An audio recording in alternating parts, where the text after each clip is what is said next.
Hello and welcome to Cavi Mom's Loves YouTube channel. I have done part 1 and part 2 videos of the story of my experience with a disease called Phrenic Nerve Palsy or Parsonage Turner Syndrome with diaphragmatic dysfunction. All are a mouthful and all speak of a neurological disorder that causes a person to not be able to breathe normally because their muscles that control the lung movements for inhaling and exhaling have been rendered dysfunctional. They don't work the way they're supposed to because of nerve damage. The nerves that are damaged are called the phrenic nerves. They feed off of the spinal cord in your neck, in the cervical spine area. And they are the nerves that allow your diaphragm muscle to move. They also control some of your arm movements and strength. So some people, and I've not mentioned this before, but some people do end up with more problems with their arm movements and the strength in their arms and hands than they do with the lung. As a matter of fact, to have the diaphragm muscle affected is relatively rare. Most of the time this disease actually affects only the muscles in the shoulders, upper and lower arms, and maybe hands. I'm not sure about that, but anyway, my last video I was describing some of the strange symptoms I had as well as the breathing disorder, and I mentioned things like funny burping, funny hiccups, couldn't bend over, couldn't breathe when I bent over, like to tie shoes or anything like that. Couldn't breathe laying flat, couldn't breathe laying on my side, had to honestly sit straight up in order to be able to breathe comfortably at all times, or use BiPAP when I did lie down or recline at all. So those were my main symptoms, but there were a few others that I did want to mention. I did have weakness in my arms and hands, mostly on the left side, although both sides were affected. That arm and hand weakness can be mild or it can be very severe. My arm and hand muscle weakness was actually mild to moderate. It was not severe. The severe part was my diaphragm. But that was me. Other people experienced mostly the arm and hand, shoulder area weakness. I also experienced some other odd symptoms, or maybe they aren't. I'm honestly not positive because I've not talked to anyone else who ever experienced this, but generalized weakness all over. I also had an increased problem with incontinence, which I had had a little bit, but it definitely got worse during at least the onset of this illness, and they said it was not related to the nerve damage of the phrenic nerve, and I believe that. It really doesn't have anything to do with your lower body, but for some reason I did have that problem. Also, and of course this goes along with the breathing difficulties, my pulse ox levels, oxygen in my bloodstream were low, and if I did anything at all, they would drop pretty low. They would go down as low as 83, 84, 85 with any kind of activity, such as walking to the bathroom, that sort of thing. And I felt that, of course. So I was weak. I also experienced what the doctors noticed, and I wouldn't have really thought of it in the way they did, but that was what they called diaphragmatic breathing or paradoxical breathing.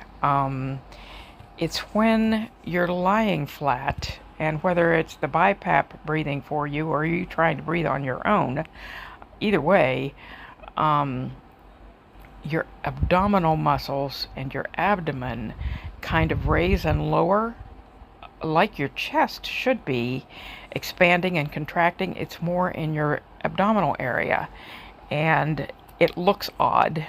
Needless to say, all of that felt odd, but they watched me for a while, and it's an unusual thing for them to have an opportunity to see in any patients, and most of them had never seen it before.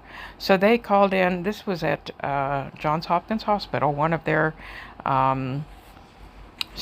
what would you call it, part of their system, their healthcare system. It wasn't the main Johns Hopkins, but it was in Baltimore, and I forget the actual name of it, and it was definitely part of Johns Hopkins healthcare. But anyway, there were interns and people who came to see me every day, but they actually called in some of their colleagues to watch me breathe because it might be the only chance they get to see this diaphragmatic paradoxical breathing. And it might help them to recognize the problems in the future if they ran across another patient with such issues. But anyhow, so I spent 2 weeks at Johns Hopkins. There were lots of tests being done, blood work, daily blood gases, where they check your oxygen and carbon dioxide levels, blood counts, just to check your white blood count, looking for infections or signs of infections, and other things, of course. Labs such as testing for Lyme disease, for multiple sclerosis, for lupus, for other strange infections, autoimmune disorders.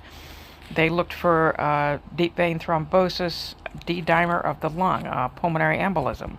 A D-dimer is a blood test that they do to check for that.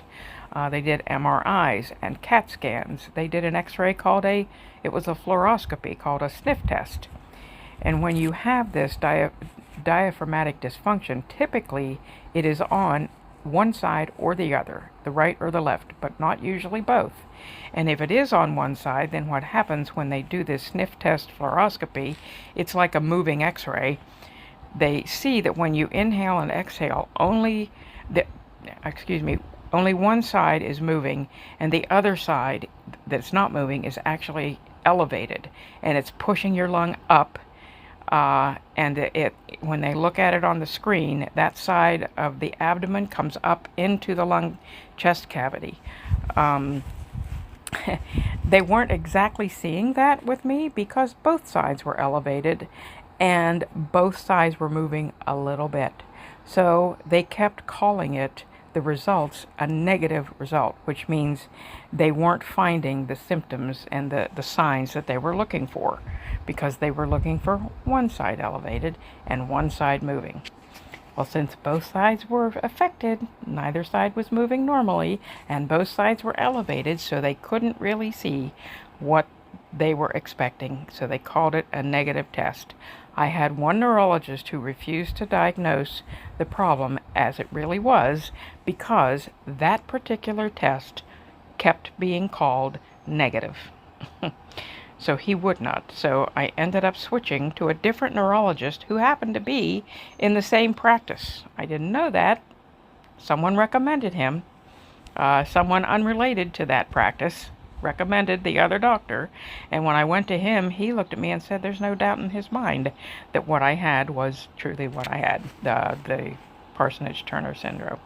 So, sniff test or no sniff test. Also, I ended up going to a specialized neurologist who honestly specialized in that disorder. He was a pulmonary interventionist, which means he was also a neurologist. He knew how to do a procedure if a person did have this disease only on one side of the body. They can do a surgical procedure where they somehow manipulate the diaphragm muscle on the affected side, connect it to the diaphragm muscle that's on the side that's not been affected, and at that point the moving diaphragm muscle helps the non-moving diaphragm side to move, and it does help people to breathe better. But because I had both sides affected, he could not help me. Neither side was working, so there was no way the surgery would have been beneficial. So I did see multiple specialists, but I left Johns Hopkins with orders for a few outpatient testings. No appointments for the testing. I was told to make those on my own. No appointments to see any other specialists. So I ended up having to figure out who I was supposed to go see and get that ball rolling on my own and with the help of my primary care physician, who knew nothing about this disease. Honestly, it was really poor. Poor discharge planning on the part of Johns Hopkins, and I did file an official complaint that went nowhere, but yeah, it was very poor, and I was shocked as a nurse. I was just really shocked. But so the day I left, I want to tell you about that because I was not forewarned, and I think that's with good reason. I also think that was part of the poor discharge planning. But I was taken to my car, which is typical, in a wheelchair, and I could put a pillow behind myself and make so that my torso was as upright as possible in that wheelchair, and that's what they did. I get to my car. My husband had pulled it around to the front. They helped me out of the wheelchair into the car, and I sat back in the seat and immediately couldn't breathe because there I am, just slightly reclined. But at that time, my body couldn't even tolerate that. I could not breathe. I panicked. I absolutely panicked. And I looked at the girl who was with me from the hospital, and I said, how do they expect me to go home when I can't even breathe to sit in a car? And she just said, she didn't know. She didn't know. So I sat up as much as I could on the edge of the seat, holding myself up with my arm so I could stay up there, because cars aren't really made for that. Car seats. I had oxygen on. They had ordered oxygen, but as I stated in a prior video, oxygen really wasn't helping me because my problem wasn't gas exchange in my lungs. It wasn't a lung problem. It was muscle. And so oxygen really didn't do a whole lot of good. But I sat up and used the oxygen anyway and was crying and just a bit freaked out. Not sobbing, but, just, yeah. And talking to my husband a little bit, what I could get out. And just told him, please just get home as quickly as you can. And he did. We were about 45 minutes away from our home. And we finally got there, and once I got in the house and could find a spot to sit that was comfortable for breathing, I did, and I recovered, and I survived that. But that was very scary. And put that together with the lack of discharge planning, it certainly was not a great experience.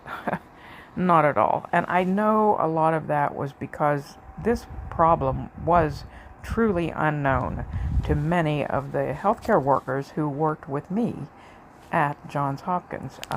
They were unfamiliar with it, and they honestly did not know what to do with me. So, once again, I'm going to say this. If you are experiencing this problem, or you know anybody who is, please have them listen to this. I don't know that it will help them through in a more, in an easier way, more tolerable way, any of what they're going through, but in the slim chance that it does, that would be wonderful. So, I'm home. I'm going to stop this video here. I don't like to make them too long. It's too much for a person to listen to for that long period of time. I will say that over the next 12 months, each month, I went to a different specialist. I saw cardiology, pulmonology, times 2 or 3 different doctors, neurology times 2 or 3 different doctors, and the interventional specialist that I mentioned before. I was sent to a gastro doctor, GI, gastrointestinal, to see if there was anything going on with my esophagus and that part of my body. And everyone I went to ordered different types of specialized procedures and testing to see if they could figure out what was happening. 12 months after this problem started, I did eventually go to the neurologist as recommended, who eventually did solidly diagnose Parsonage Turner Syndrome. And that was a huge relief, just to have a diagnosis and know that I no longer had to go to multiple specialists to see if they could help me figure out what was happening, because this gentleman did, and I'm thankful for him. That's it for today. I hope you've enjoyed this. I am actually not videoing myself. I am just recording my voice, and I'm going to set this to some photographs, not of me, not of Parsonage Turner Syndrome, just photographs that are some of my favorites that you can kind of look at while you're listening, if you so choose. That will be entirely up to you, but yeah, that I did not want to video myself today. Sometimes I'm up for that, and other times I am not. That's the honest truth. The next video, I will talk to you more about how I managed at home. It took a little more than 12 months, going on 2 years actually, for me to recover to the optimum level, maybe 2.5 years at least. Yep, when I think about it, it was. And during that time, I did have to adjust a number of things, and we will talk about that. I also had to deal with financial changes, major financial changes that were not easy. And I'll discuss that a little bit as well. So I hope I hope somebody has been helped or will be helped by this. It's just an interesting phenomenon that does happen to some people. And I think sometimes when we learn about unusual things like this, we do end up having an opportunity to tell others and help them through something similar. So God bless you all. I certainly can't leave this without saying that without him in my heart and life, I don't know how I would have handled this emotionally. It was life-changing, and he has always been with me. And at the time, and I'll get in, I should have gotten into that a little more all along as I was talking about this, but next time I'll tell you a little bit about that part of it, which has been great. God is good. He's always good. Everything that happens to us, I don't like that phrase, it all happens for a reason, although there is truth in it.